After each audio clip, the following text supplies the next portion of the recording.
librando una batalla contra la impunidad y por la justicia en favor no solamente de sus familiares, no solamente de un sector, sino de todos los venezolanos. Así que, primeramente, le doy la bienvenida en el marco del Día Internacional a favor de las víctimas de tortura, que es esta semana. Le doy la bienvenida primeramente a los familiares, Ana María da Costa y Molly de Soto, y también, por supuesto, a los ponentes que nos acompañan el día de hoy, expertos, especialistas en derechos humanos que han hecho un trabajo extraordinario para documentar, para denunciar y para exigir que la justicia llegue para los venezolanos, como son Diego Arria y Tamara Sujú.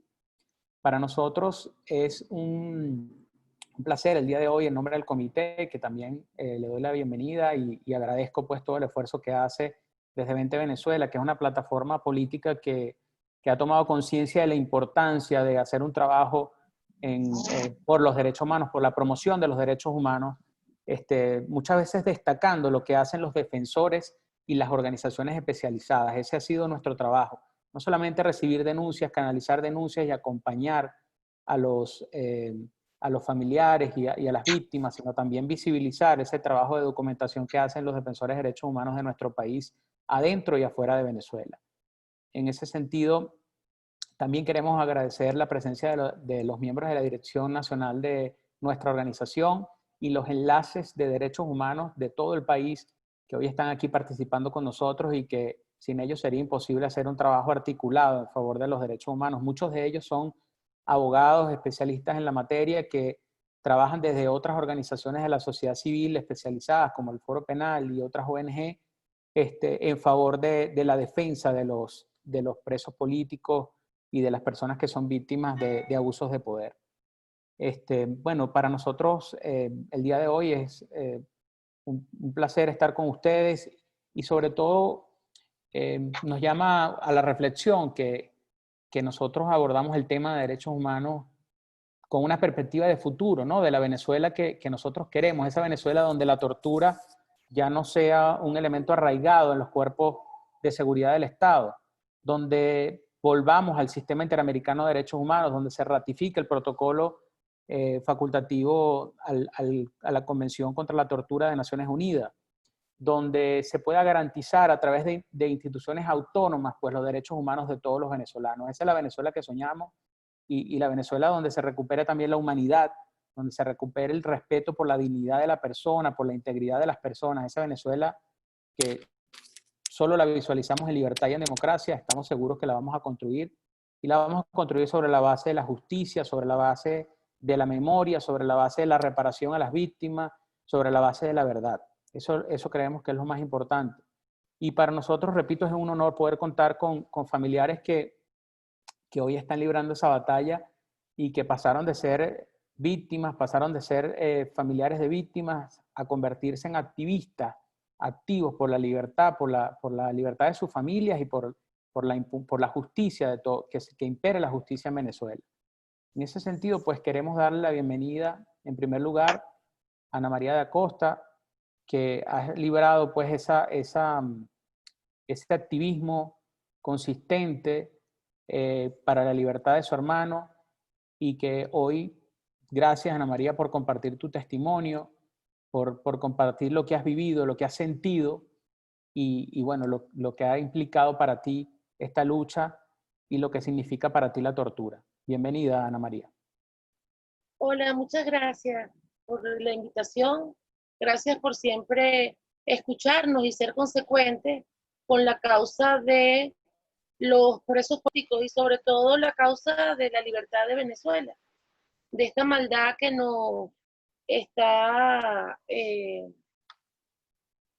nos está haciendo daño porque gobernándonos. Yo me llamo Ana María da Costa, soy hermana del preso político Vasco da Costa. Mi hermano Vasco, su última captura fue el 18 de abril del año 2018, en lo que el general Reverol dio por llamar el caso Gedeón número 2. Él fue capturado con Regulo García Castro, José Luis Santamaría, George Frank Quintero, Luis Leal, Alonso Mora y Carlos Aristimuño. Ellos, los causas de mi hermano están actualmente en la cárcel militar de Ramo Verde. Y mi hermano Vasco está recluido en el área de procesados militares del hospital militar desde octubre del año pasado. Vasco sufrió de un carcinoma en el ojo izquierdo producto de las torturas que le hicieron en la cárcel militar de Santa Ana del 17 al 18 de mayo, que fue yo lo llamo grupo de exterminio, que lidera el ahora general Terán, en aquel tiempo era el coronel Terán, y le dieron tanto en un ojo que desde ese momento el ojo le comenzó a doler hasta que terminó siendo un carcinoma. Después se lo llevaron a la cárcel de Ramo Verde otra vez y lo castigaron por diferencias con el director y por problemas que hay dentro de esa cárcel. Y lo metieron en una celda de castigo, siendo que tú solo puedes estar 10 días en una celda de castigo. Él estuvo más de 2 semanas. Evidentemente las ratas lo mordieron y sufrió una celulitis en la pierna izquierda. En vez de llevarlo inmediatamente para que lo trataran o que lo trataran ahí mismo en la cárcel de Ramo Verde, no, el coronel Hernández, que era el director de Ramo Verde, lo dejó hasta que la pierna se le hinchó 3 veces su tamaño y le salieron llagas, la pierna se le estaba pudriendo. Y entonces mi hermano mayor y yo tuvimos que ir a la corte marcial y sacarle una orden de traslado al mayor general Edgar Rojas, ¿verdad? Para que lo trasladaran nuevamente, para que los trasladaran al hospital militar. Es trasladado y está ahí desde ese momento. El 17 de octubre del año 2019 le dan una medida humanitaria de libertad plena. Cuando esta medida llega a la Corte Marcial y va el doctor Heredia para que la ejecuten, el mayor general Edgar Rojas dice que no va a ejecutar esa medida. Él solo ejecuta esa medida si Vasco sale del país.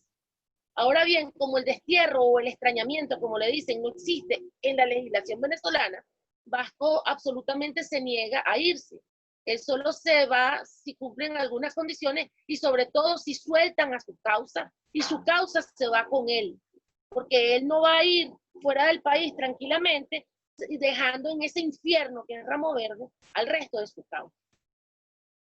Mi hermano Vasco en estos momentos está siendo víctima de tratos crueles a raíz de la evasión del sargento mayor de tercera, Darwin Balaguer. Fue el mayor general Yanes Figueredo, se apersonó en el hospital militar y no tuvo otra idea, sino tuvo la genial idea de que eso se arreglaba, que los 4 presos políticos los esposaran a sus camas, los mantuvieran día y noche en una corriente de aire porque los obligan a tener la puerta abierta. Las 24 horas tienen la luz prendida, esa corriente de aire, y son esposados de las 6 de la tarde a las 6 de la mañana. ¿Qué quiere decir eso? No pueden descansar. Tú sabes, cuando la persona está presa, el único momento que tú te puedes evadir de tu realidad es cuando tú duermes. Por eso los presos duermen tanto. Bueno, Vasco y el general Hernández y el mayor Andrés Carrizales y el coronel Santiago Velasco ni eso tienen. No pueden dormir. ¿Cómo puedes dormir? Y le ponen el brazo en la cabecera, ni siquiera de lado.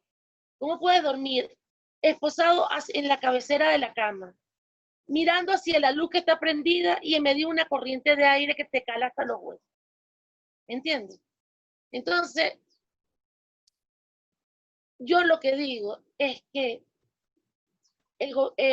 la tortura en Venezuela, o sea, ¿y por qué los están torturando? No hay necesidad. Tú le pones un custodio a cada uno como a los otros 3 se los pusieron y tú arreglas el problema de seguridad. No, pero el mayor general, Yanes Figueredo, y la mayor, Elice Torres, no encontraron otra cosa mejor que como el otro se les evadió, o dicen ellos que se evadió, castigan a los 4 presos políticos que quedan. ¿Por qué? Porque la tortura en Venezuela es sistemática. ¿Por qué es sistemática? Porque sigue patrones. ¿Por qué sigue patrones? Porque lo que quiere es que a un tipo humano, que en este caso no es étnico, no es de lengua, no es de raza, sino de pensamiento, nos volvemos como un tipo humano que se llama disidencia. Ellos lo que quieren es quebrar a la disidencia. Ellos lo que buscan no es aniquilarla, porque el volumen de muertos comparado con el volumen de torturados y capturados es mucho menor. Ellos lo que quieren es anularla. Ellos lo que quieren es que en este país ellos no les interesa si tú piensas bien o mal de ellos. Ellos lo que quieren es que todo el mundo esté callado, que nadie dé su opinión. Y el día que les preguntan, diga, sí, esto está muy bien, qué maravilla de país. ¿Entiendes? Entonces es sistemático. Mi hermano Vasco estuvo preso en el año 2004, estuvo preso en el año del 2014 al 2017 y ahora del 2018 hasta este momento. Entre el 2004 y el 2014 lo capturaron 5 veces, pero lo soltaron. Y siempre era lo mismo, tratar de quebrarle, ¿verdad? Su pensamiento y sobre todo la voluntad que él tiene de denunciar lo que él cree que está mal. Como a ellos no les gusta lo que él dice, en vez de buscar razones verdaderas, no, ellos te acusan de lo primero que se les ocurre. Y ellos como son feroces, son torpes. Y por ejemplo, en el caso de Vasco, en el llamado caso Gedeón número 2, la prueba de las armas que ellos y municiones que ellos alegan, como el doctor Heredia ha estado en varios casos en corte marcial, dice, no, pero si estas armas son las mismas y las municiones son las mismas, en el caso de fulano de tal, de fulano de tal y de fulano de tal. ¿Entiendes? Entonces, eso es lo que yo quiero mostrar. Ellos son crueles, ellos son feroces contra gente indefensa. Vasco estuvo 10 días en la DGCIN, él y sus causas que fueron un tormento.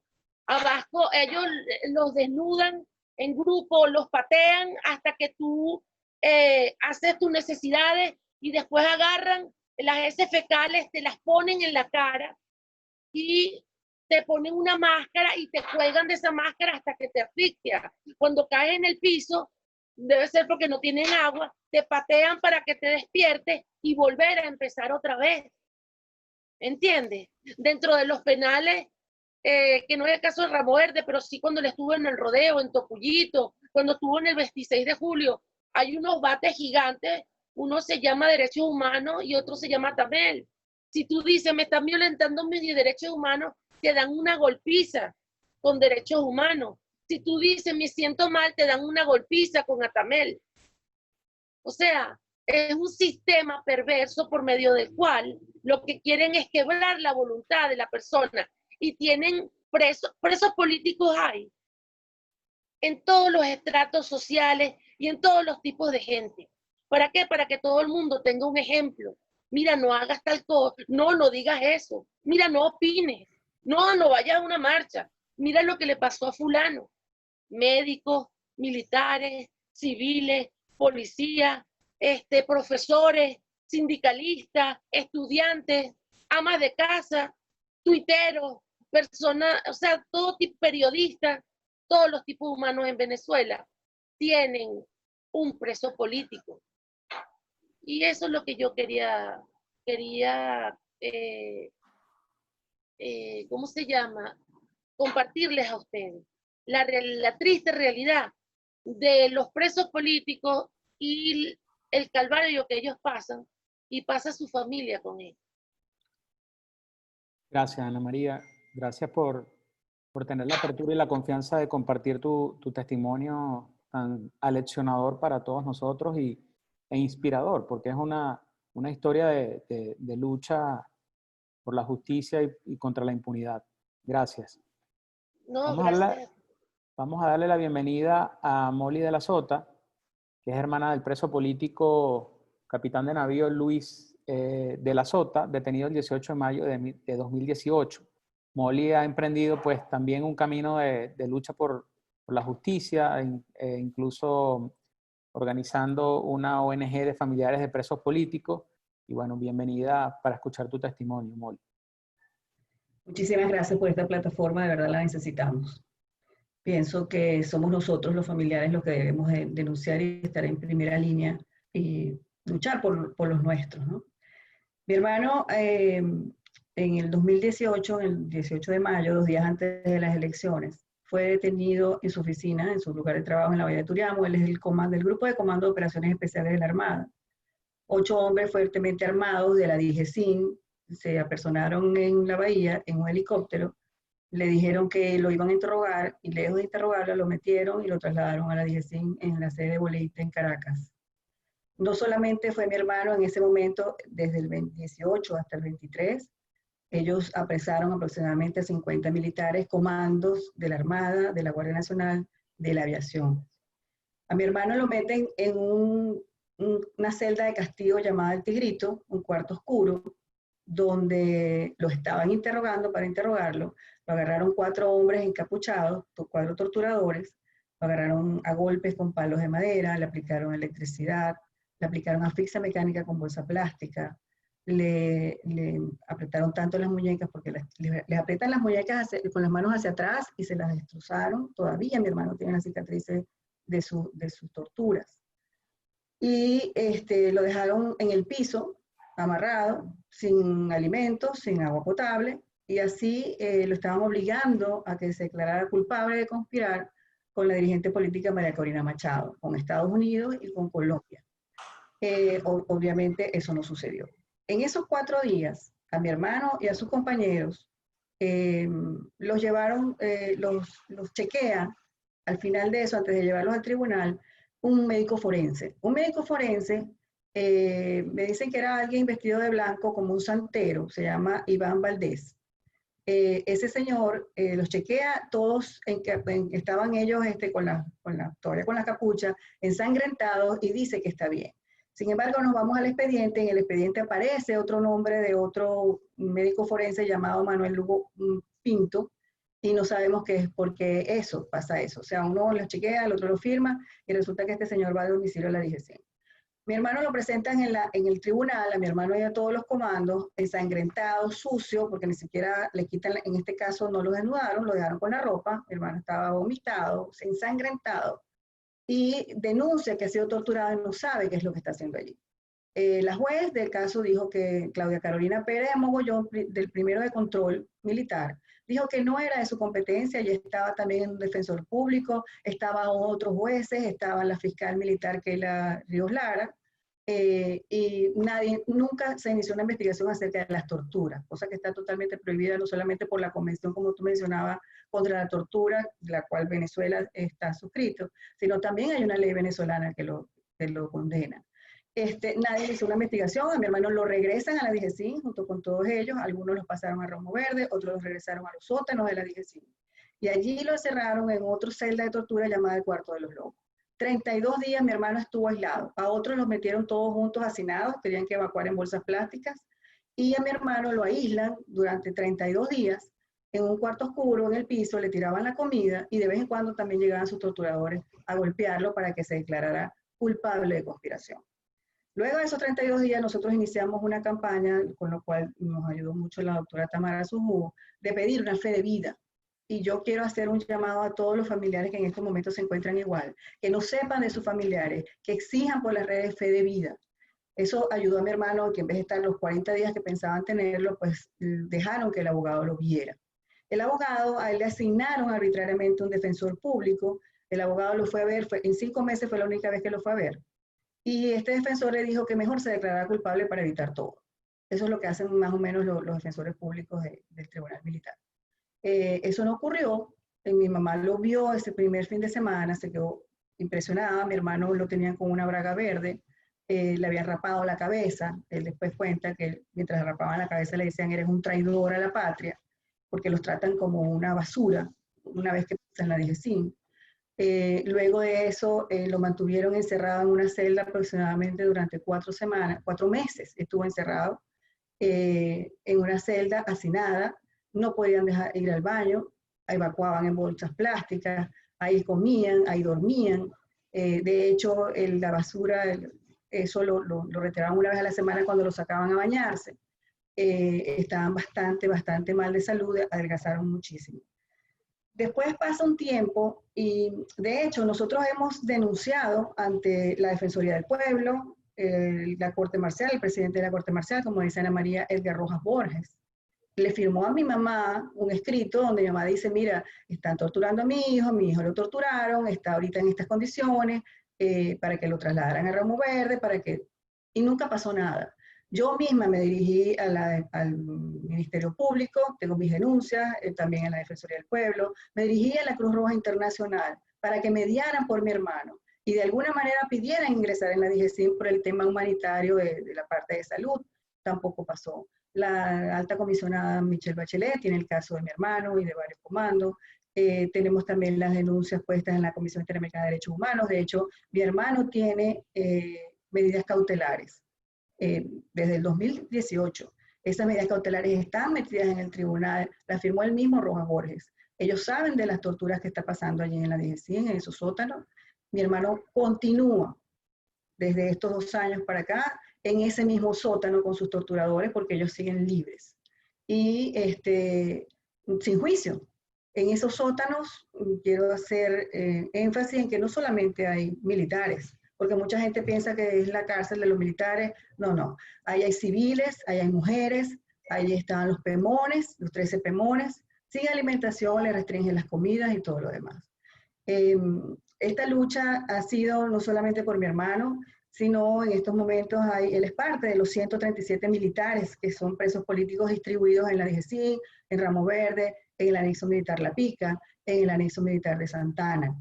Y como dice Ana María, como lo comentó, es algo sistemático. A ellos los agarran con un informe de la DGCIN, hace un informe y te involucra con cualquier, en ese momento, dirigente político que ellos quieran involucrar, y luego con ese informe la Fiscalía, por supuesto, esto es una red, ¿no? Va el fiscal militar, Vázquez Quintero, que por cierto, Vázquez Quintero fue plaza de la DGCIN en Guayana, y ahora es fiscal militar. Igualmente, Edgar Rojas Borges también estuvo trabajando en Guayana antes de ser fiscal militar y ahora es juez, el presidente de la Corte Marcial. Es toda una red que se hace allí. El CENAMEF también está involucrado, puesto que el CENAMEF nunca hace estos informes como debe ser. Por lo tanto, también se está violando el protocolo de Estambul, tengo entendido. Además que lo hacen estando los custodios al lado. Tenemos también el caso, es todo involucrado. Si vas a la Defensoría del Pueblo, pues ya ni siquiera te firman y te sellan las denuncias, se hacen también los locos. Si vas al Ministerio Público, la última vez que mi mamá fue, porque esta es la segunda parte de las torturas, fuimos a denunciar en la Fiscalía que mi hermano desde el 1 de enero se abrieron unas nuevas celdas. Ahora los llaman el régimen en la Casa de los Sueños. El 1 de enero, mi hermano y a unos compañeros los trasladaron, los encapucharon, les pusieron las esposas, los metieron en un carro, les dieron vueltas como para pensar que los estaban trasladando hacia otro sitio y los regresan al otro extremo de la DGCIN. Esa parte hay unas celdas que tienen, ellos cínicamente los llaman con las puertas Bachelet, están totalmente selladas, con una ventanilla, por ahí le pasan la comida, tienen un inodoro adentro, por lo tanto es como estar en un baño con 3 personas, a veces han estado hasta 4 personas allí en un espacio de 3x2, tienen unas camas de concreto, no tienen aire natural, no tienen recreación, no tienen deporte, no tienen absolutamente ninguna distracción, simplemente tratan de, obviamente, lo que hace la tortura, que es destruir la personalidad de la víctima.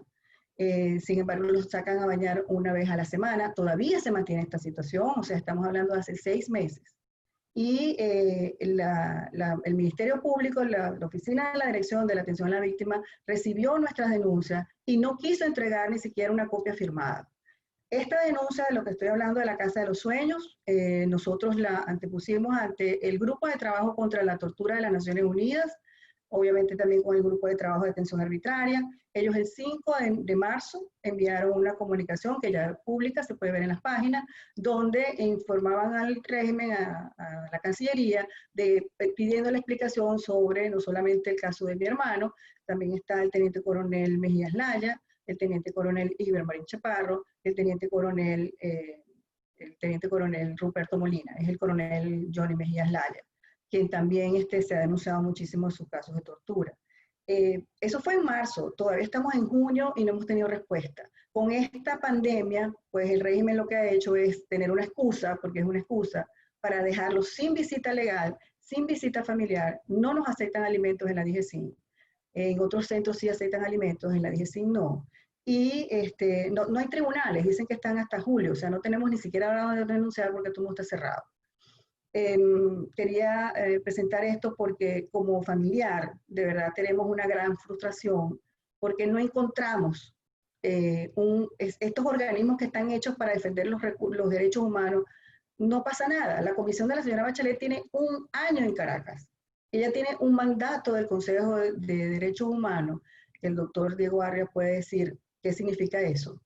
Y no han ingresado a la DGCIN, y allí dice que deben de tener visitas ilimitadas y deben de ingresar a certificar las denuncias de tortura. No lo han hecho. Nosotros hemos pedido, ya no es un pedimento, ya es una exigencia, que por favor nos acompañen a la sede de la DGCIN para que exigir la fe de vida y para ver cómo están ellos. No sabemos cómo están, porque tampoco llaman por teléfono. Algunos familiares han llamado, pero solamente para pedir, mira, tráeme agua, tráeme mis artículos personales, sin embargo, no tienen atención médica. Mi hermano, cuando mi mamá lo vio hace 3 meses, antes de todo esto, estaba demacrado, estaba mal de salud, tenía serios problemas en una muela, tenía cólicos nefríticos porque tiene cálculos renales, mi hermano es hipertenso, lo tenían sin aire acondicionado hace 3 semanas, o sea, estaba metido en un horno.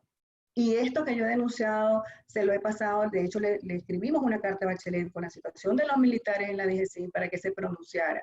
Eso fue el 27 de mayo y nosotros no hemos tenido respuesta. O sea, no hemos tenido respuesta en ninguna parte.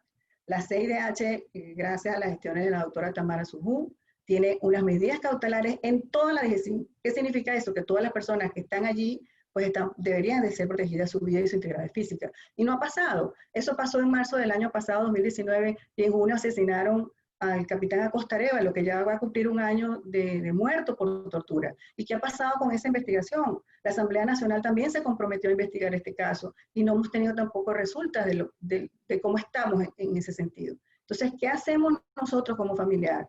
¿A dónde vamos? Mi consejo a todos los familiares es que insistan en denunciar entre las instancias que hay en Venezuela. Hay que insistir en denunciar en las instancias internacionales. Y después, bueno, viene la segunda parte, exigir resultados de estos organismos que fueron creados para eso, para defender los derechos humanos. ¿Y qué están haciendo? ¿Quién nos apoya? ¿Quién nos ayuda? Tenemos a las ONG, tenemos a algunos como ustedes, 20 derechos humanos, pero ¿qué pasa con los organismos internacionales que sí fueron creados para que esto no sucediera y para que se instalara un campo de concentración en Venezuela y no se esté haciendo absolutamente nada a nivel internacional para evitarlo? Ese es mi testimonio. Y muchísimas gracias por este espacio. Gracias a ti, Molly. Dejaste una pregunta ideal para darle la bienvenida al siguiente expositor, que es Diego Arria. Bueno, no sin antes agradecerte por el trabajo que estás haciendo en favor de la justicia. Nosotros, por supuesto, ratificar ese llamado a sumarnos a la exigencia de fe de vida, creo que eso es fundamental. Y si hay algo que tiene que unirnos a nosotros como venezolanos, como organizaciones, es la causa por los derechos humanos. Yo creo que es el momento de respaldar y de visibilizar lo que está ocurriendo y exigir con más fuerza. Este trabajo, por cierto, que están haciendo ustedes como familiares y ahora defensores de derechos humanos, es indispensable para el trabajo de exigibilidad de justicia que toca y que están llevando a cabo defensores como Tamara Sujú. Bueno, gracias y vamos a dar la bienvenida entonces a Diego Arria, politólogo y diplomático venezolano que ha tomado la bandera de la libertad de Venezuela y la lucha en una instancia que él conoce como nadie, que es las Naciones Unidas y todo su entramado de instituciones.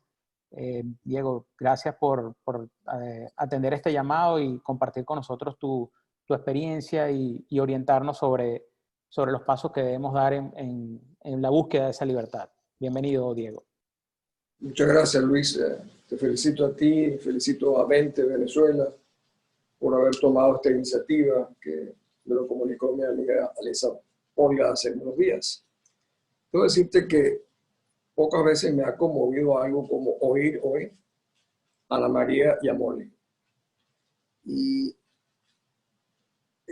decir lo que se puede hacer o lo que uno puede sentir. A mí me parece que ha sido tan claro cuando Ana María, por ejemplo, habla de lo sistemático, que el propósito es silenciar a la población.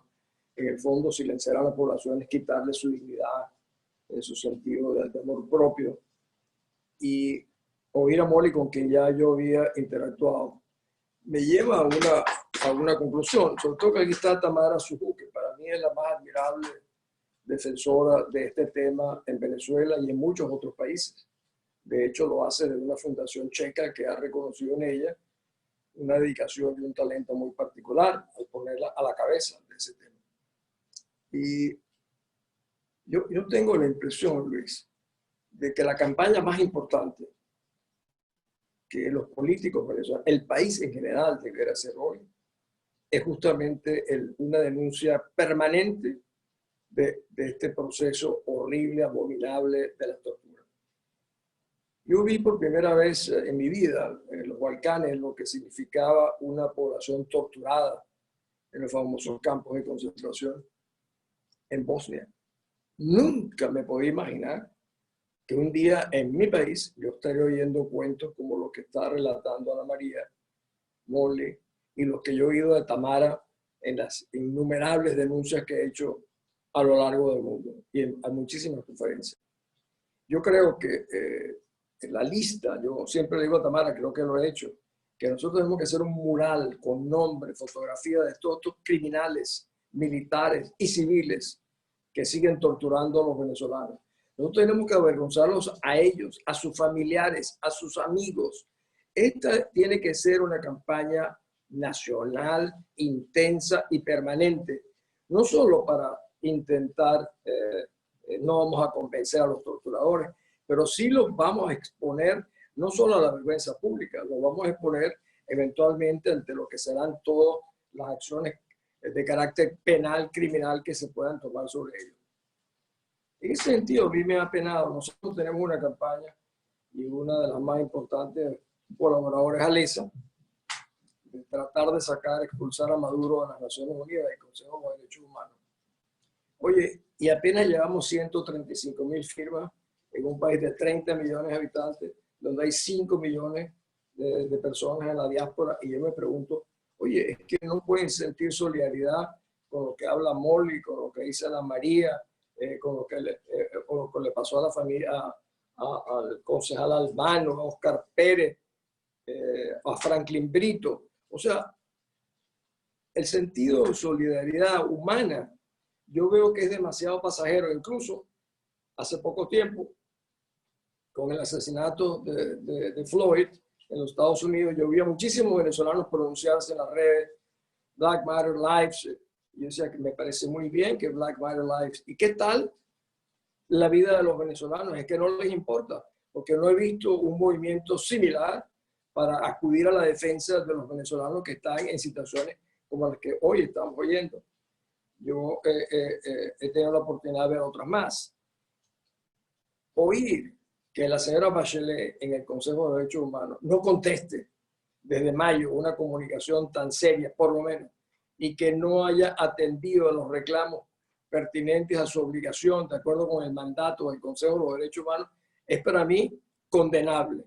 Y después que termine esto, hablaré con Tamara y otras personas para que nosotros hacer una nota directa a la expresidenta Bachelet y al propio Consejo de los Derechos Humanos reclamando esto, porque pareciera que no hay suficientes venezolanos interesados en la defensa de sus presos políticos. Hace pocos días se celebró el Día de los Padres y yo decía, óyeme, y los que tienen la suerte de tener a sus padres en libertad, ¿por qué no piensan en los padres que están presos también en los sitios donde tienen de reclusión y de tortura a estos padres? Óyeme, y no encontré mayor movimiento, ni animación, ni reacción, y yo me pregunto qué está pasando con la condición humana de nuestro país, en que ni siquiera se puedan conmover, como yo lo he sentido yo oyendo a Ana María y a Molly. Y también pienso, caramba, qué maravilla para esos presos tener familiares tan dedicados, comprometidos, valientes para seguir en su defensa. Es realmente para mí un ejercicio admirable y conmigo podrán contar siempre. Gracias. Gracias, Diego. Muchas gracias y, bueno, tomo la palabra de ese llamado a hacer una campaña permanente contra la tortura. Yo creo que eso, repito, debe unirnos a todos como venezolanos. Es indispensable. Los testimonios tan conmovedores que hemos escuchado hoy deben llamarnos la atención porque el tema de los derechos humanos considero que es un tema que debe ser preponderante en la lucha política hoy en Venezuela. Quiero aprovechar de comentarle a todos los participantes que pueden ir colocando sus preguntas en el chat, que al final de las exposiciones vamos a atender dichas preguntas. También quiero darle la bienvenida a María Corina, que es nuestra coordinadora nacional de Vente Venezuela, que se conectó y está escuchando atentamente las exposiciones. Bueno, un honor para mí presentar ahora a una defensora de derechos humanos que admiro en lo personal, y así como yo, muchos venezolanos, por el trabajo profesional, metodológico que lleva a cabo en la esfera internacional sobre todo, pero siempre con el corazón y la estrategia puesta aquí en Venezuela, porque la conexión es indudable para poder visibilizar los casos en el trabajo de investigación de campo, en el trabajo de documentación que lleva a cabo, y que yo estoy seguro que va a rendir frutos en el futuro, cuando comencemos a ver pues que se empiece a rendir cuenta ante la justicia internacional. Bienvenida Tamara Sujú, especialista, defensora de derechos humanos y directora del Instituto CASLA. Bienvenida, Tamara.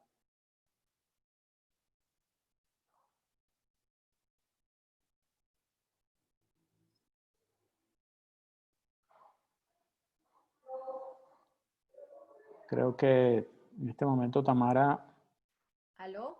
Ahora sí. Tamara, te escuchamos. Perfecto. Bueno, muchísimas gracias a Vente Derechos Humanos, Vente Venezuela, por habernos invitado hoy a hablar sobre la tortura. Mañana se celebra el Día de las Víctimas que han sido torturadas en el mundo, el Día Mundial contra la Tortura. Y escuchando los testimonios, bueno, del de Ana, el de Molly, testimonios que tengo documentados, que tengo denunciados, y escuchando a Diego, me recuerda mucho y contarles un poco en estos pocos minutos de que la denuncia que yo presenté en la Corte Penal Internacional en julio del 2016, que por supuesto ha sido alimentada con todos estos horrores que han sucedido en los últimos años, los años de Maduro, explicaba en ese entonces por qué yo decía que la tortura era sistemática desde la época de Chávez, ¿no? Y presenté, creo que son aproximadamente 220 casos del año 2002 al año 2013, que son atribuidos al periodo de Chávez, donde la tortura era utilizada en militares y en civiles, no de forma masiva, como sí lo ha sido ahora después del descontento social que se vive en Venezuela, sino que eran particulares a personas que ellos consideraban peligrosas, disidentes, incluyendo, como te digo, el caso de Vasco, ¿no? Si hay un caso en Venezuela que demuestra la sistematización de la tortura, es el caso de Vasco da Costa. Porque yo llevo el caso de Vasco denunciado desde que lo agarraron por primera vez en el año 2004, 2005, ¿no, Ana? No recuerdo bien el año, donde las torturas a los que fue sometido él y me acuerdo Dulce Bravo en el SEBIN, donde les hicieron prácticamente más o menos los mismos patrones que se hacen hoy en día, fueron impresionantes, ¿no?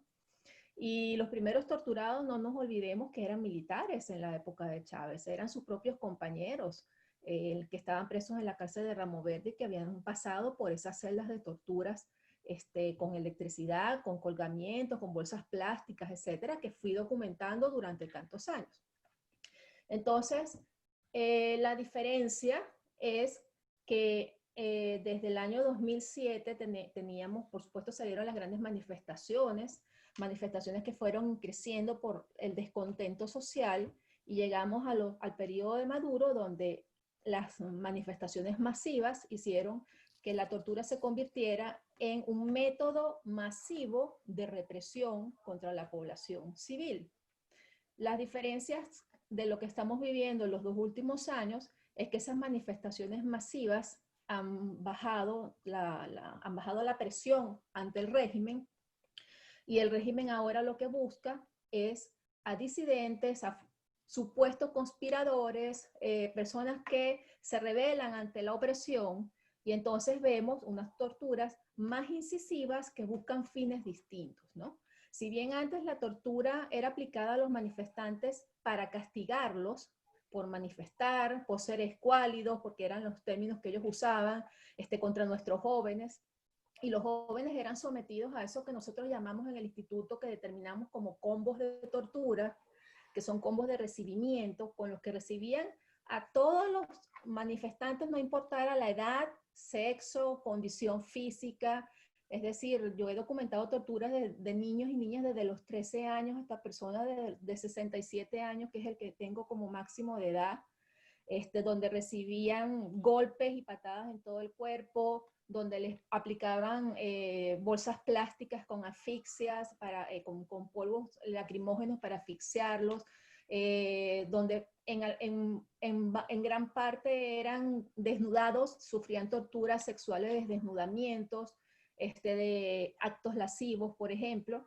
Eso ha variado ahora, y la tortura que estamos viendo y hemos documentado en su mayoría, no digo que son solamente, que es total, ¿no? Sino en su mayoría,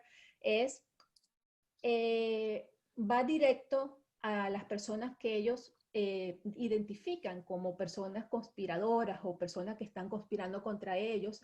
Entonces se convierte en una tortura incisiva para buscar de ellos un testimonio que acuse a otras personas o que se acusen a sí mismos, ¿no? ¿Por qué la tortura está institucionalizada? Que es un lenguaje que debemos usar. Porque está presente, permitida en todas las instituciones públicas del sistema judicial venezolano. Es decir, Fiscalía, Ministerio Público, Defensoría, tribunales civiles y militares. En todas las instituciones que tienen que ver con el sistema judicial venezolano, la tortura forma parte como herramienta de la represión contra los venezolanos, sociedad civil y militares. Se es culpable, según la ley contra la tortura en Venezuela, cuando tú induces, omites o actúas. Es decir, todos aquellos que forman parte de las instituciones venezolanas del sistema judicial, que tienen conocimiento de estos actos de tortura, son culpables ante la ley venezolana. No voy a la internacional, voy a la propia ley venezolana.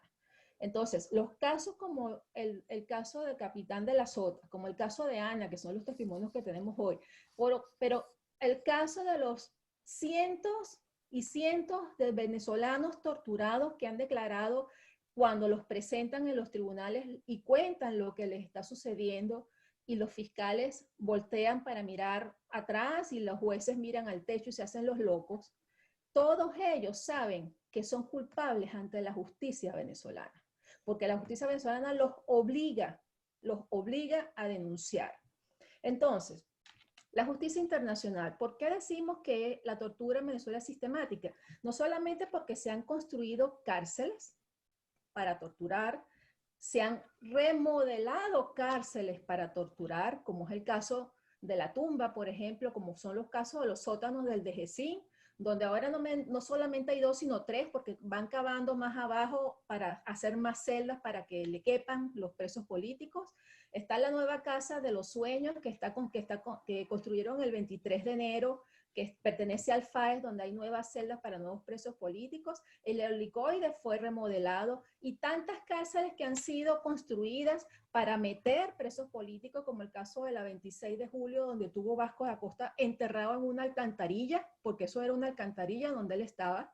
Entonces, la construcción de centros de tortura, los centros de tortura clandestinos, donde llevan a la familia de los presos o de los perseguidos políticos, padres, madres, hijos, se los llevan a esos centros clandestinos y los torturan para que digan dónde están sus familiares. Y además de eso, la formación en la represión, escuelas especializadas dentro de Fuerte Tiuna en operaciones psicológicas y de represión para que los oficiales aprendan a torturar.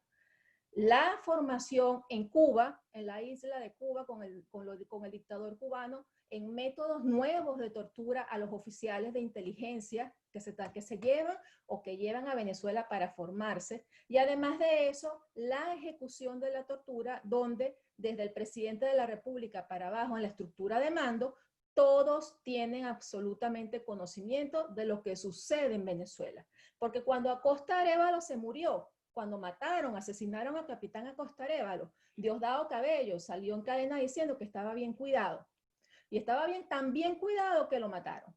Lo asesinaron por torturas. Y cuando asesinaron al concejal Albán lo capturaron en Maiquetía, se lo llevaron llegando de Naciones Unidas para el SEBIN, el helicoide, y allá lo torturaron hasta matarlo, porque a Albán también lo mataron. Entonces, por eso es que en los casos en los que son presentados ante la Corte, uno va contando la historia de cómo va evolucionando la tortura y por qué decimos que son sistemáticas. Porque hay una planificación cruel, una planificación del régimen en toda su estructura represiva para torturar a los disidentes, a los manifestantes, a quienes se le oponen.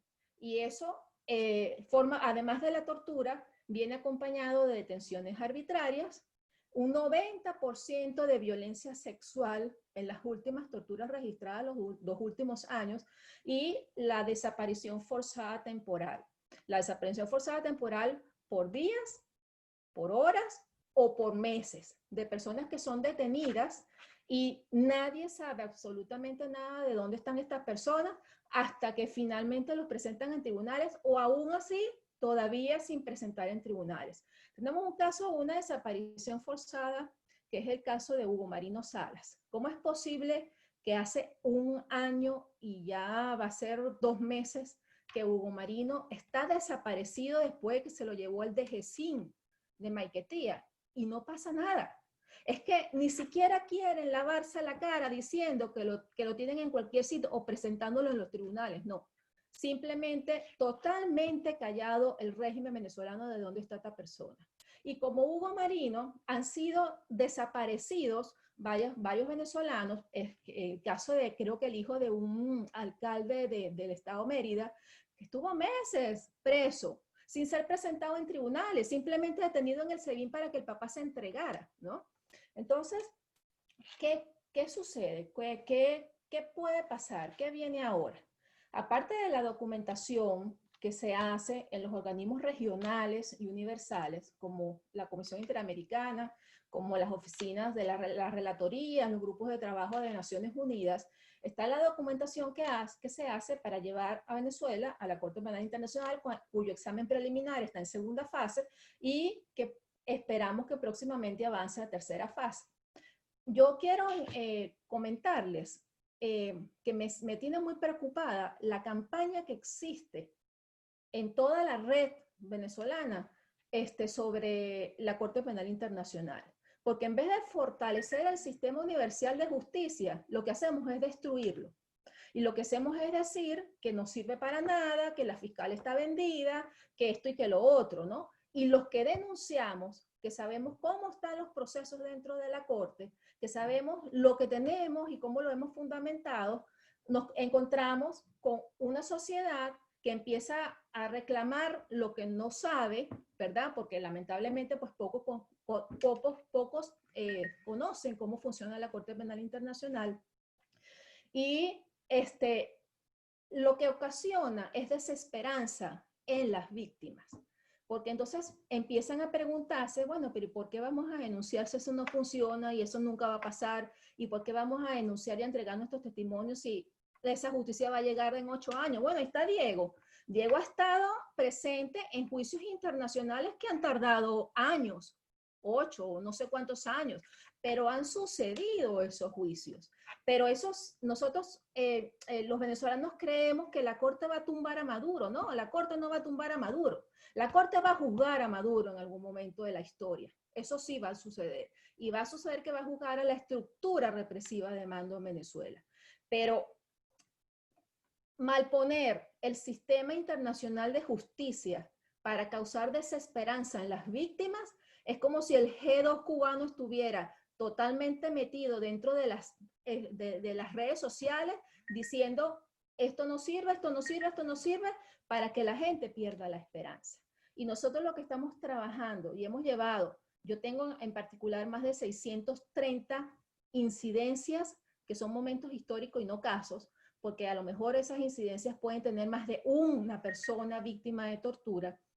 Puedo decirles que en materia de tortura, que incluye el caso de tortura incluye la detención arbitraria, como les decía, la violencia social y la desaparición forzada, está suficientemente demostrado que ha sido sistemática, planificado por el Estado venezolano para causar este crimen de lesa humanidad en Venezuela.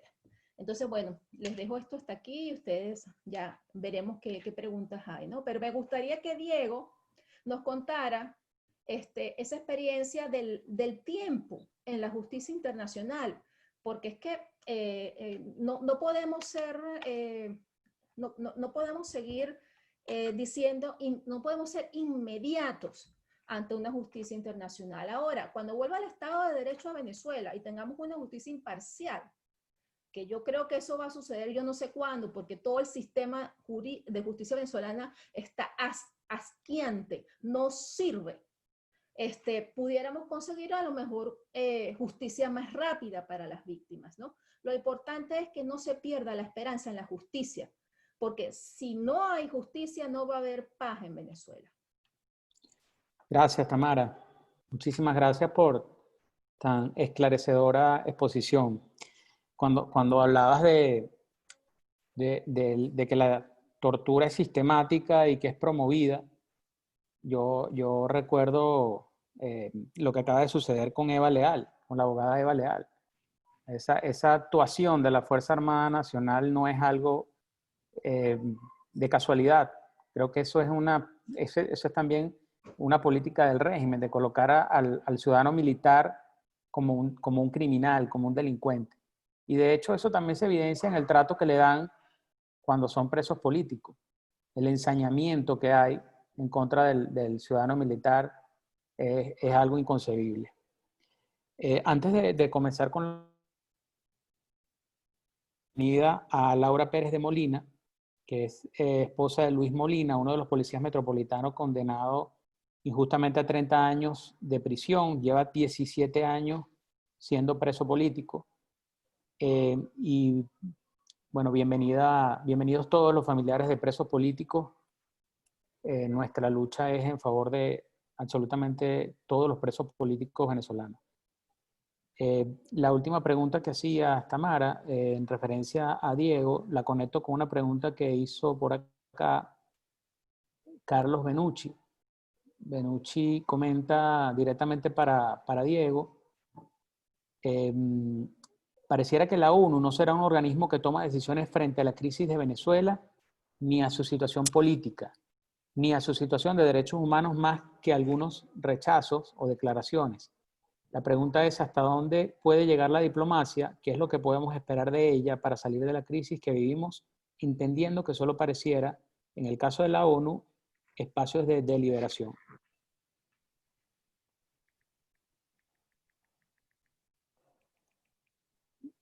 ¿Nos escuchas, Diego?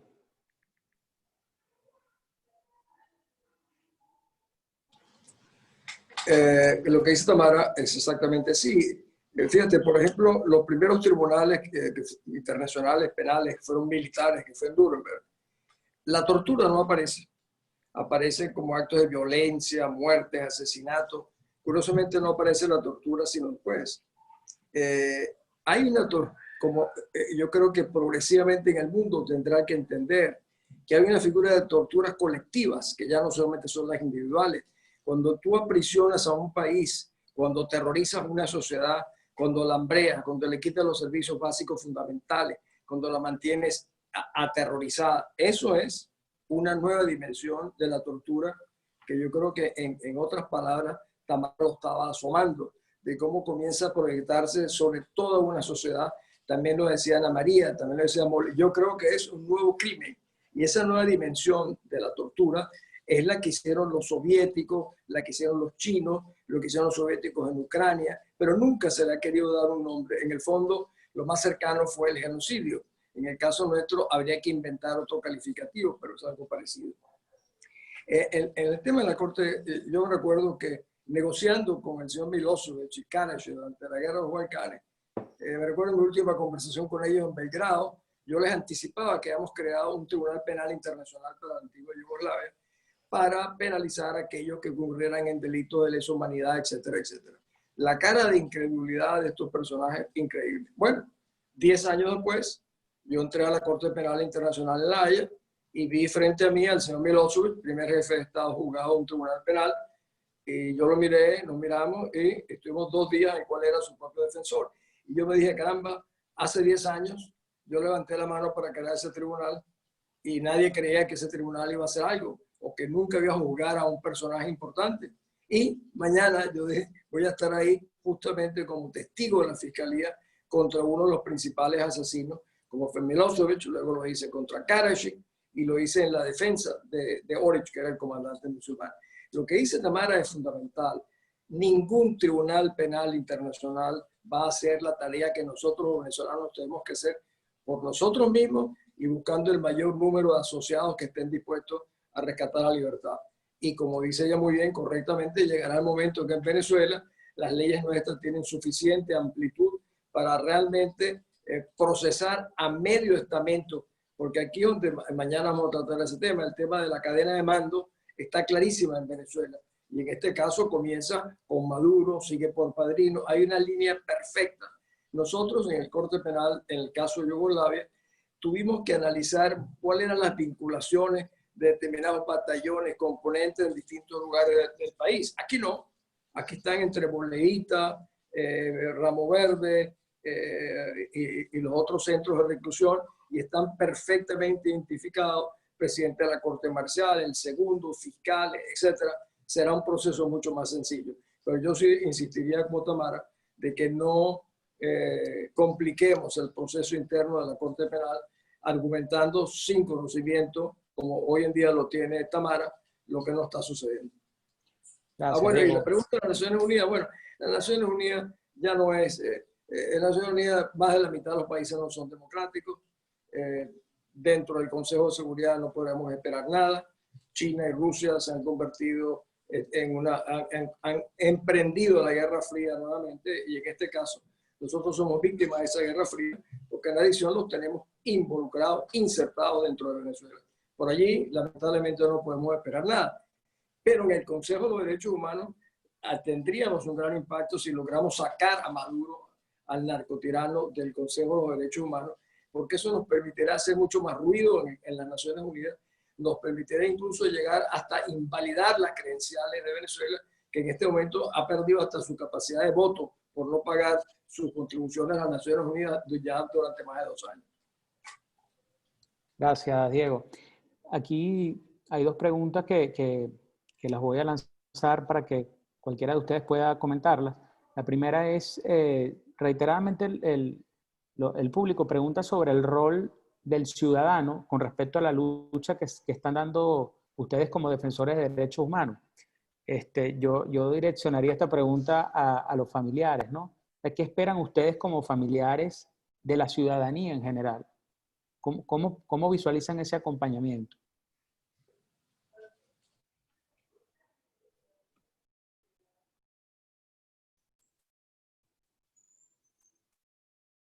A Molly o Ana María, si quieren contestar.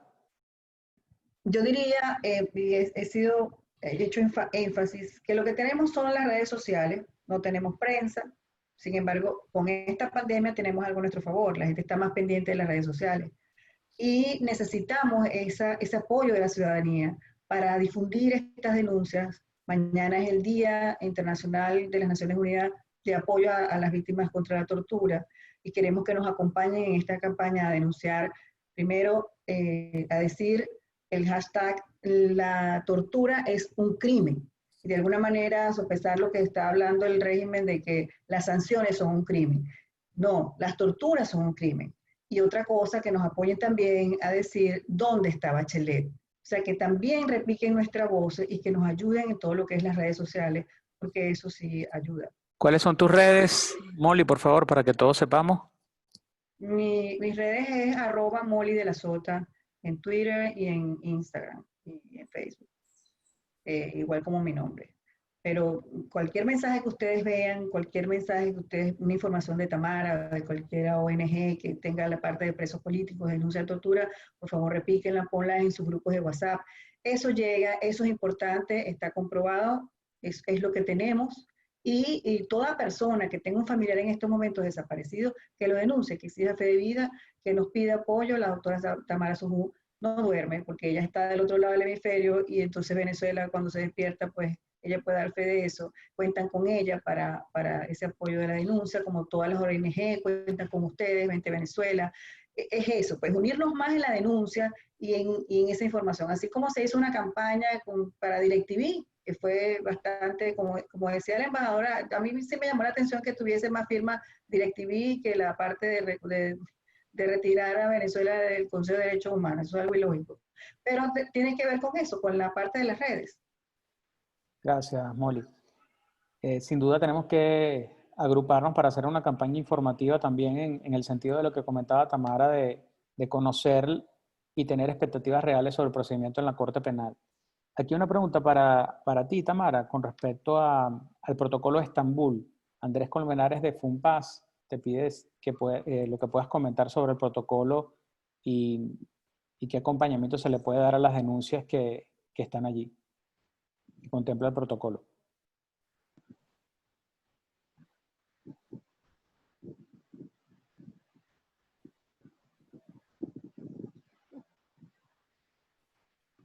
¿Me oyen? Sí, ahora sí. El protocolo es para las víctimas de torturas, ¿no? Ha sido creado para hacerle un seguimiento a las víctimas y para documentar sus casos y además de eso darles apoyo a ellos, ¿no? Generalmente las víctimas lo hacen voluntariamente y sirve para documentar, sobre todo para nosotros los defensores sirve como prueba de que estas víctimas han cumplido con ese protocolo y que además han sido declaradas víctimas de la tortura. Yo te voy a comentar una cosa, para mí es mucho más importante, aparte de cubrir con todos los mecanismos internacionales para la protección de la víctima y la denuncia sobre los casos que han sufrido, es que las víctimas documenten sus casos, ¿no?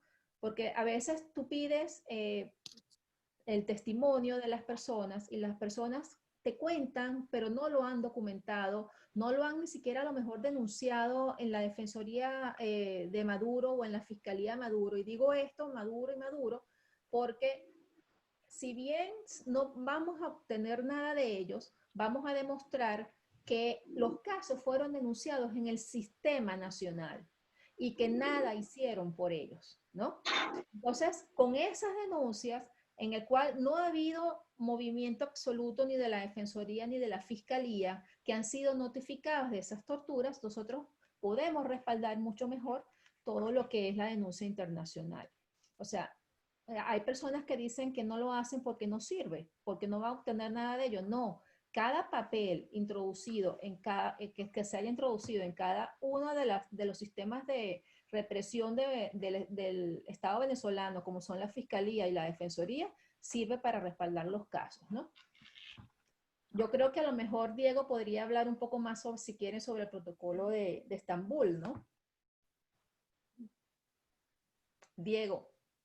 Adelante, Diego.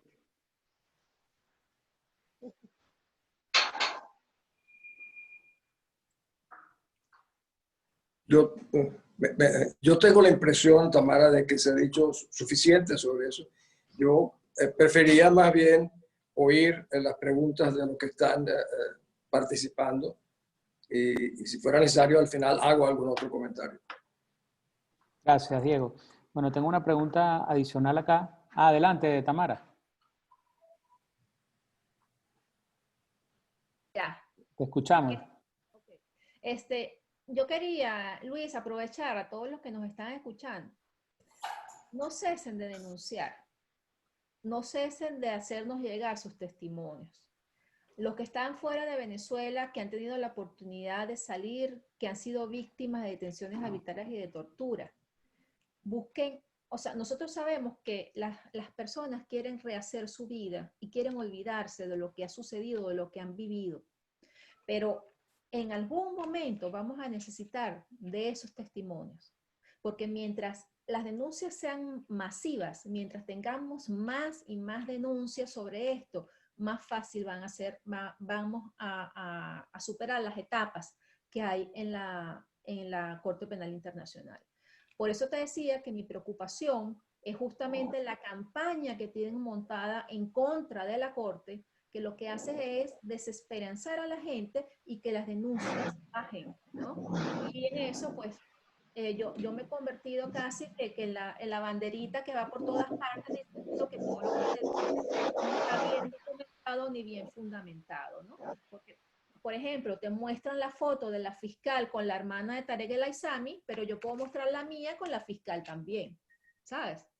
Pero no es, ese no es el hecho, ¿no? El hecho es de que el desconocimiento de cómo funciona la Corte es lo que hace que surjan este tipo de cosas. Gracias, Luis.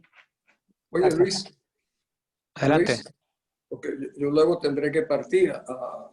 Le quería decir algo. Yo creo que esta iniciativa que ustedes han tomado, que en el fondo viene respaldando lo que mi querida Tamara hace de una manera extraordinaria, yo creo que es la oportunidad de iniciar esa campaña realmente de avergonzamiento de lo que está pasando en Venezuela, a seguir con lo que dice Tamara, porque las denuncias se van acumulando y es lo que al final documentan y permiten actuar judicialmente. Pero yo sí creo que, mira, yo no quiero pensar que los venezolanos dejarán de reaccionar ante la inmensidad, la dimensión de los crímenes, de las torturas que hemos oído, no solo hoy, yo también conozco otras por la misma Tamara, que es la que más ha documentado eso ante la Corte Penal Internacional. Yo creo que esa es la campaña más importante que podemos hacer ante nuestros compatriotas y ante el mundo. Yo creo que políticamente es lo que corresponde hacer. Yo siempre decía que cada vez que mataban a un venezolano como Oscar Pérez, yo decía, bueno, ¿y por qué no le hacen un homenaje? ¿Y por qué no le hacen un acto en la Asamblea Nacional? Antes, yo me recuerdo los partidos, por ejemplo, en la época de Pérez Jiménez, Acción Democrática, con toda razón, glorificaba a sus mártires, los que tuvo, con toda razón. Nosotros, a ninguno, incluso los vamos olvidando a una velocidad impresionante. Y si no fuera por familiares como Molly, como Ana María y por supuesto como una defensora como Tamara, por ejemplo, esto pasaría al olvido y esto no puede ser.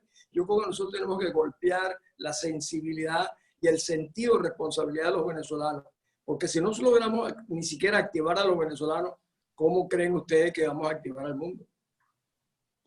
Gracias, Diego. Bueno, justamente la última pregunta que tengo es en referencia a eso, al rol que juega la fiscal Luisa Ortega y el rol que juega la Asamblea Nacional. ¿Cuál sería la expectativa de Diego y Tamara para estas dos instituciones, la Fiscalía y la Asamblea Nacional, de cara a la lucha que se está llevando a cabo a favor de la libertad y de la justicia? Mira, yo te puedo contestar muy cortico, ¿no? El rol que juega la fiscal es el rol que debería presentarse ante la justicia por criminal, ¿no? Porque durante 10 años estuvo a cargo del Ministerio Público, donde sucedieron las peores torturas como las que ocurren hoy en día. Es decir, en la cadena de mando, de la cual vamos a hablar mañana en un foro, la cadena de mando para la Corte Penal Internacional es así: presidente, estructura de mando, Ministerio de Justicia, Fiscalía, o sea, Ministerio Público, Ministerio de la Defensa. Ella está casi que de segunda en la cadena de mando, ¿no? Pasando después de lo que es el Ministerio de Justicia. Entonces, ¿qué espero yo de la fiscal? Que se ponga a la orden de la justicia y que todos esos crímenes que ella permitió, indujo y accionó sean juzgados ante la justicia. Yo no espero nada de la fiscal, yo no la llamo fiscal, porque para mí ella no es fiscal, punto, ¿no?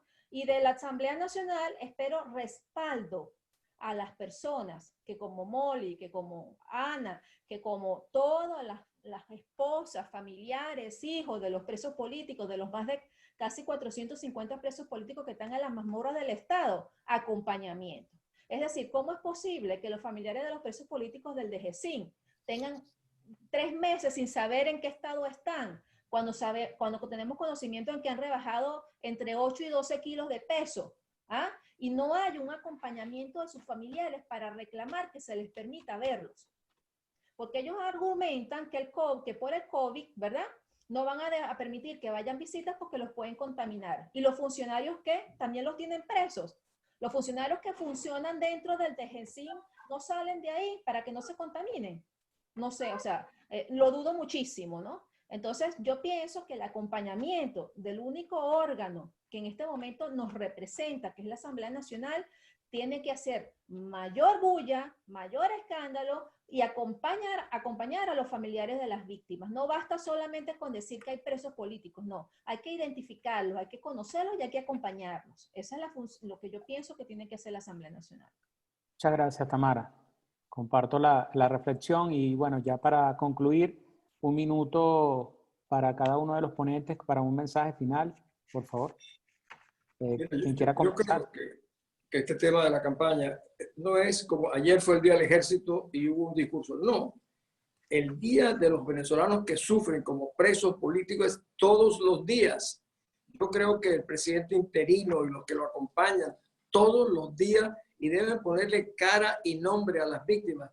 Durante el conflicto en Bosnia, yo tuve serios conflictos con los ingleses, con los americanos, con los franceses en el Consejo de Seguridad, porque hablaban de los crímenes en Bosnia, pero yo decía, ahí no hay fantasmas. Ellos tienen cara, tienen uniforme, tienen nombre, pongámoslo. Gracias a ese tipo de actos fue que llegamos a crear el Tribunal Penal Internacional. Y yo creo que le corresponde de Guaidó hacia abajo todos los días, porque los presos políticos siguen siendo torturados todos los días y no puede ser que nosotros no alcemos la voz por ellos. Muchas gracias, Diego. Molly, te escuchamos. Yo quería hacer una reflexión, ¿no? Con la Asamblea Nacional. Ayer, el martes, hubo una sesión, se habló de los refugiados, se habló de la parte del doctor José Gregorio Hernández. Nosotros estamos pidiendo que también se haga una sesión donde ellos le envíen una carta a la señora Michelle Bachelet, que su comisión tiene 1 año en Caracas, y le solicite cumplir con el mandato y que ingrese a la DGCIN, que deje de ingresar en Ramo Verde con visitas guiadas y que también vaya para la Pica y para la Santana. Que se exija fe de vida de todos los presos políticos y también un chequeo médico. Eso es lo que yo estoy pidiendo, que por favor la Asamblea Nacional nos apoye. Gracias, Molly. Aquí la diputada Dinora te toma la palabra en nombre de la fracción 16 de julio por lo que estamos aquí sugiriendo, ¿no? De la campaña permanente en favor de visibilizar con su cara, con rostro, cada uno de los presos políticos y torturados. Adelante, Ana María, te escuchamos. Bueno, Luis, yo lo que quería dejar, o sea, como una conclusión, es que nosotros entendamos, como familiares de presos políticos, que esto es un sistema de terror, ¿verdad? Y que uno realmente tiene miedo, la persona termina con miedo, pero la única herramienta que tiene el familiar del preso político es denunciar. Pero no una denuncia que yo salgo y digo, ay, a mi familiar le hicieron algo. No, hay que ir a la fiscalía, hay que ir a la defensoría, hay que ir a la Comisión de Política Interior de la Asamblea Nacional, que ellos reciben las denuncias. Hay que ir a la Comisión de Justicia y Paz. Hay que asesorarse con personas como Tamara para ir a los organismos internacionales y las otras ONG que se encargan de eso. El familiar del preso político es la voz del preso. Yo tengo años en esto y siempre oigo lo mismo. Ay, no, me da miedo que sea peor. ¿Qué puede ser peor? Una persona que está siendo sistemáticamente torturada en una cárcel. ¿Qué puede ser peor que eso? Entonces, lo que le dejo a los familiares de presos políticos que estén viendo esto es que ellos denuncien todo. Si nosotros denunciamos con cada detalle lo que le hacen a nuestros familiares, nosotros vamos a conseguir no solo la libertad de ellos, sino la libertad del país. Que el mundo sepa, por lo menos por nosotros, el horror que es ser venezolano dentro de Venezuela hoy en día. ¿Entiendes? Porque no solo es los familiares de los presos políticos, Venezuela es una gran cárcel, todos estamos sufriendo. Y si todos los sectores denunciamos lo que nos están haciendo y documentamos esa denuncia, y yo sé que es fastidioso, yo ya fui, por lo menos ahorita con lo del caso de Vasco, yo ya he ido 9 veces desde el viernes hasta el día de ayer, entre la Defensoría y la Fiscalía, y nadie me ha atendido. Ayer al final se cansaron y me dijeron, no, venga el lunes, pero yo voy a ir el lunes y yo voy a meter esa denuncia y ellos van a tener que hacer acuso de recibo de esa denuncia. El día de mañana en un organismo internacional me preguntan, ¿usted fue a la Defensoría? Sí, señor, aquí está el acuso de recibo. Ellos le respondieron, no, señor, no me respondieron. ¿Usted fue a la Fiscalía? Sí, señor, yo fui. ¿Cuál es la prueba? Aquí está el escrito que yo metí. Y le respondieron, no, señor, no me respondieron. Es fastidioso, es tedioso, son horas y es angustioso porque tú sabes que tu familiar está sufriendo y tú lo que quieres es parar el sufrimiento de él. Y nosotros todos queremos parar esta locura, pero tenemos que ser en eso disciplinados y metódicos. Todo lo que nos hagan hay que documentarlo, hay que ir a los organismos y hay que insistir, insistir y insistir una vez más. Es lo que yo Gracias. quería decir. Gracias, Ana María. Agradecido 100% contigo. Y creo que lo que tú dices, lo contrario de ese trabajo de agotar los mecanismos internos, de denunciar, de acompañar, lo contrario a eso es acostumbrarnos a esta realidad que nos oprime a todos. Entonces, de verdad, gracias por la reflexión. Oh, gracias a ustedes. La invitación es para un mensaje final de todos ustedes, de los ponentes, de todos los invitados, para darle conclusión entonces al foro. Los que, en el orden que quieran. Tamara, te escuchamos.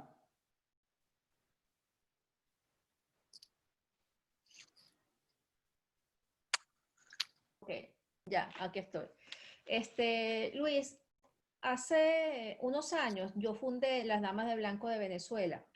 Las Damas de Blanco de Venezuela acompañaban a las esposas, a los familiares de las víctimas a todas partes. Es decir, éramos un grupo de mujeres que junto con las mujeres de Cuba, las Damas de Blanco de Cuba, teníamos la misma forma de protestar por los presos políticos venezolanos. Era una forma totalmente pacífica, pero era recordarles a la sociedad civil, a la gente y al régimen que había presos políticos.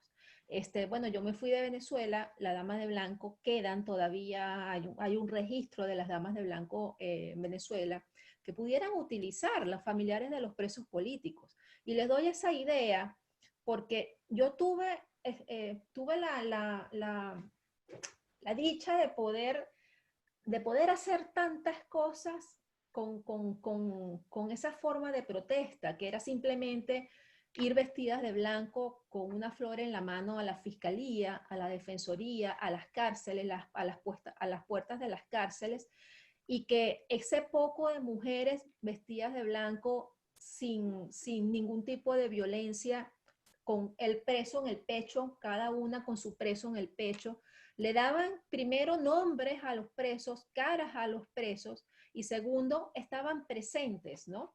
Yo quizás le daría la idea a los familiares de los presos de retomar esa idea, de retomar esa forma de protesta, porque el régimen no podía en aquel entonces con esa forma de protestar. Es decir, era muy difícil meterse con un grupo de mujeres que simplemente iban vestidas de blanco con una flor, ¿no?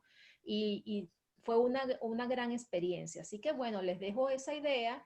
Y además de eso, les pido que no dejen de denunciar ni de hacernos llegar sus casos. Es decir, no tengan miedo de denunciar. La forma de recolectar los testimonios es de forma clasificada.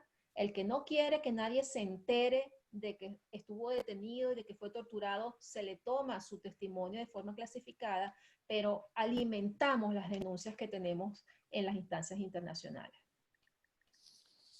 Muchas gracias, Tamara. Te tomamos la palabra y quedamos a la orden para con los familiares para llevar a cabo esa idea. Y cualquier otra estrategia cuando nos llama el momento de ser creativos, ¿no? Y de sobreponernos ante la adversidad y ante la represión que trata de callarnos. Quiero... Gracias por la invitación.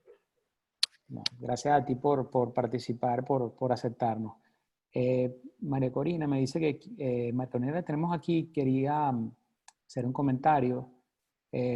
Por favor, si le puedes habilitar, Gabo, el micrófono. Listo, yo solo quería darle las gracias como venezolana a cada uno de ustedes. Eso es una vida de lucha en defensa de los valores que nos unen, en el caso de Diego, en el caso de Tamara, y es un enorme coraje y un gran amor por sus familiares y por Venezuela. Aquí en el caso de Ana y de Molly, que están representando a un conjunto gigantesco de venezolanos y venezolanas que tienen familiares perseguidos, que han sido torturados, que han sido asesinados, que están desaparecidos o secuestrados por la tiranía y que a pesar de la persecución que se extiende a la familia, pues han decidido asumir la bandera de la justicia y de la verdad. De verdad que uno que los conocemos, nos conmovemos y sus familiares deben estar muy orgullosos de ellos, como estamos nosotros de ustedes, como nosotros los venezolanos también. Así que creo que el planteamiento que han formulado para que se lleve adelante iniciativas en la Asamblea Nacional a través de la fracción 16 de julio, estoy segura que podemos contribuir a canalizarlo y a exigir que se tomen estas acciones que ustedes proponen y cuenten con todos los miembros de 20 dentro y fuera de Venezuela para llevar adelante esta voz, estas banderas, y yo estoy convencida, lo hablábamos Tamara y yo el martes, que en Venezuela habrá justicia. Se va a saber toda la verdad y tantos años de esfuerzo van a verse sin lugar a duda como resultado en que los criminales pues tendrán que pagar por sus responsabilidades. Así que, y eso será gracias a ustedes, a cada uno de ustedes, los defensores de derechos humanos, los familiares de las víctimas y las mismas víctimas que no se han quebrado. Así que gracias, Luis, quiero felicitarte a ti, que eres el coordinador del Comité de Derechos Humanos de 20, gran líder de nuestra organización, y a todo tu equipo por haber hecho posible esta actividad el día de hoy, que es verdad conmovedora. Desde el principio he estado escuchándolos y como dice Diego, uno conoce los casos, los conoce ustedes, pero cada vez que los escucha nuevamente te llega hasta la última fibra.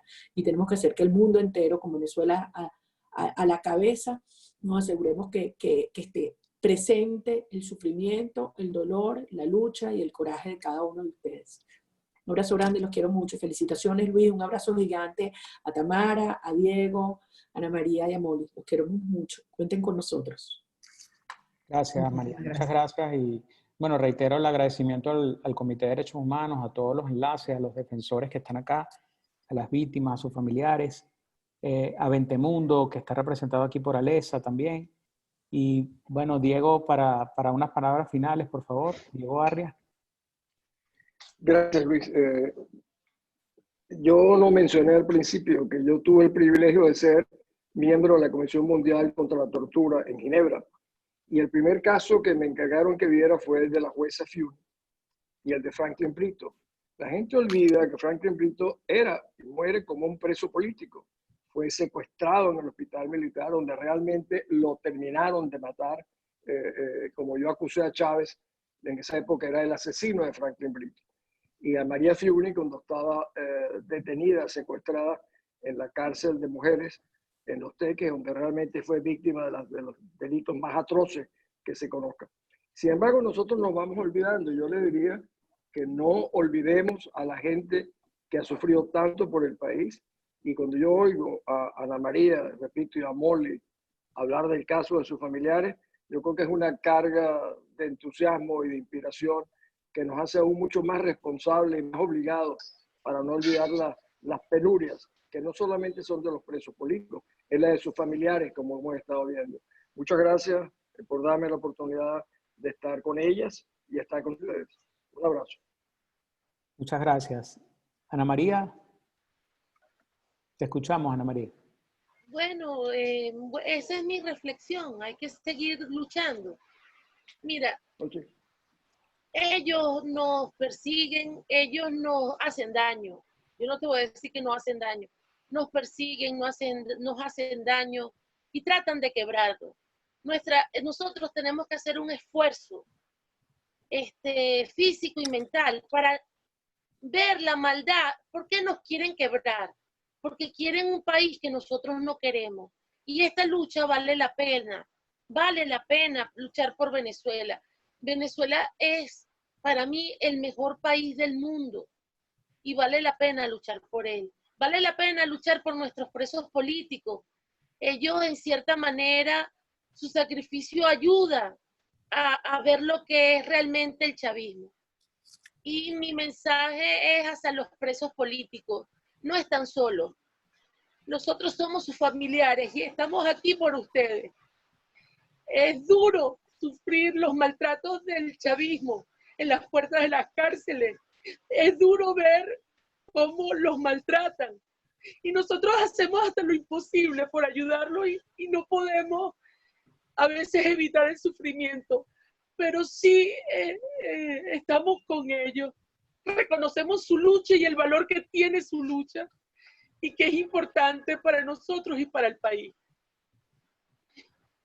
En la soledad de la cárcel, si alguno me puede oír, nos acordamos de todos y cada uno de ustedes. Día y noche rezamos por todos y cada uno de ustedes. Y algún día, como me llamo Ana María da Costa, algún día abriremos esas cárceles y todos van a salir de ahí. Y los criminales que durante 20 años, porque son 20 años, nos han martirizado, nos han perseguido y han tratado que nuestra voluntad se quiebre, son los que van a estar en el banquillo de los acusados por delitos verdaderos, no como les hacen a ellos, que les inventan delitos y los castigan por algo que no hicieron. Ese es mi mensaje. Gracias, Ana María. Mucha fuerza para tu lucha, para ti. No estás sola. No olvides que no estás sola. Todos nosotros estamos contigo y con tu lucha. Adelante. Sí. Molly, por favor. Nosotros, sí, no están solos. No están solos, tienen familia, tienen gente que lo piensa por ellos y que lucha por ellos. Yo quiero hacer una reflexión hacia la dirigencia política, hacia la sociedad civil. Ana María ya lo dijo todo de la parte de los familiares. Y yo quiero hacer una reflexión sobre el día después, porque todos queremos justicia y nosotros tenemos que buscar esa justicia. Y a la dirigencia política de cómo se va a realizar esa justicia. La misma ley contra la tortura venezolana habla de que debe hacerse una comisión independiente de la Fiscalía, de la parte de los organismos policiales, para llevar a cabo estas denuncias. Quería que comenzaran a pensar sobre qué va a pasar el día después, quién va a conformar esa comisión y sobre todo qué va a pasar con la restitución y la indemnización de las víctimas. Porque aquí las víctimas y sus familias quedaron desasistidas, quedaron sin trabajo, quedaron sin vida, quedaron sin productividad y están pagando las consecuencias de eso. Son años de tortura. ¿Qué va a pasar con eso?